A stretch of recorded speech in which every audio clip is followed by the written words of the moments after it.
This ever happened to you when you're sweeping? You break your broom handle?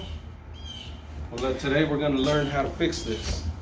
You take your broken broom handle, you take a paint stick or whatever kind of stick you may have around your house, and a roll of masking tape or duct tape would be better, but today this is all we got, so this is what we're going to use. So you take your broken broom handle like that, put this there like that.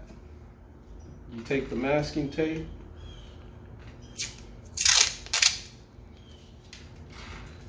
you put it on there,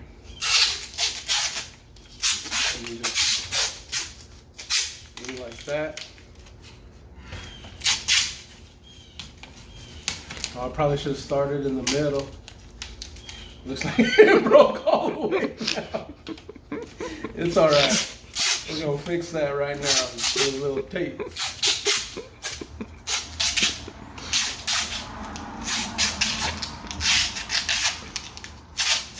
You just continue and continue. There you go. All nice and fixed. You can continue sweeping.